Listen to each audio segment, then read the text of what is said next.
Amen, amen, and thank you. Thank you to these youngest members of our church who have led us. Thank you in particular to Joey Sue, or Josephine, in the role of Jesus Christ. She woke up this morning not knowing that she was going to be the star of this production. In fact, we didn't know until about 7 minutes before 4:30. But that's how God works, through a miraculous mayhem, through miracles. I have a good friend, Nora, who does supply clergy work north of New York City. And she's been in a lot of churches. She's Presbyterian, so she substitutes. She'll do sort of 3-month hitches while clergy are taking their vacations. And the first question she asks when she's meeting a new church is she says, "Tell me about your Christmas pageant. Tell me about Christmas Eve at your church. I want to know." Because every church does it a little differently. She told me once about one church where the Christ child was this beautiful china doll that had been bequeathed decades ago by a wealthy supporter of the church, and that every Advent, the altar guild would resurrect this china doll from its velvet casket, and it would be placed on the altar, and it revived the memory of this beloved parishioner. In another parish closer to New York City, mostly working families, Jesus was always played without fail by a newborn. And with all that means, when you cast a newborn in the role of Jesus, anything can happen. A third parish didn't have a baby or a child at all, but they had 2 points of light rising up out of the darkness from the manger on the altar. This was a parish in a town that had lost a number of residents in the attacks of 9/11. So these 2 columns of light coming up out of the manger in the darkened church recalled both the loss of that day and new life and salvation. It's who we are. It's where we are.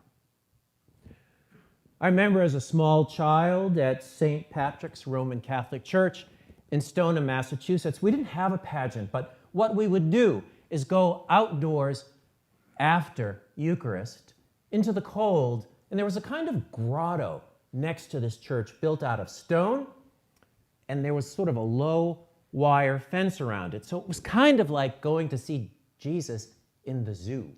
You were looking through bars. When you're that tall, you're looking through bars at the Holy Family.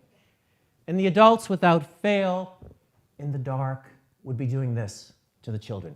Shh, shh, shh. And my brother would say, "Why do we need to be quiet? That baby's made out of plaster. You can't wake it up." I'd like you to think about the babies that you've seen, though, in paintings, in nativity scenes, on the Christmas cards that have been arriving in these weeks. They tend to be kind of fat and happy. They tend to look as if they're 3 years old, most of them. Many of them already have full heads of blonde hair. They look old enough to walk and talk, to toddle off and make themselves a piece of toast if they want to, if they get hungry. They're calm and beautiful and beginning to be powerful. I've always wondered about that, because that's what God's, in the world that Jesus came to save, that's what God's had always been. Beautiful and powerful, until this holy night, when God comes to us as a baby. Think about everything you know about babies. Maybe you have seen a baby born. Maybe you have borne a baby. But if you haven't, at least you know what a newborn is like. They are all kind of wrinkly. Their eyes are shut tight against the bright light. Tiny little fingers, no bigger than pipe cleaners, curled and clasped. Those tiny lungs, no bigger than strawberries. For months, full of fluid. Now, just after birth, the cold air is rushing in, and they are gasping for their very lives. They've lived for 9 months, safe and secure, under their mother's hearts. And suddenly they're out in the cold world. If you've ever held a baby, you know, what do you have to do when you hold a baby? Cuddle the baby. Support the head. Because they can't do it on their own. You have to support their necks. If you've ever felt the top of a baby's head, what does it feel like? Fuzzy, soft. It's not even knit together. Not yet this hard noggin that we have. It's almost like continent and ocean. There are these soft, vulnerable parts. We've all been there, every single one of us. We've all lived as that tiny, fragile, vulnerable person. Even if we don't remember it. And think of what that baby has just been through when they've been born. Squeezed out into the world. One of the greatest traumas that we've ever endured. So the question is, what kind of a God would choose to do that? What kind of a God can this possibly be? Such a strange and surprising God. And on that holy night so long ago, the whole world, even the animals, leaned in to see. Other gods may cause us to be afraid. But this God of all gods, this fragile, curled, gasping God, will ask us to do one thing. Will ask us to love him, to love and care for his flesh, to love and care for all flesh. And what better way to get our attention? These bands of cloth, swaddling clothes, that's the very first act of love and care he will experience.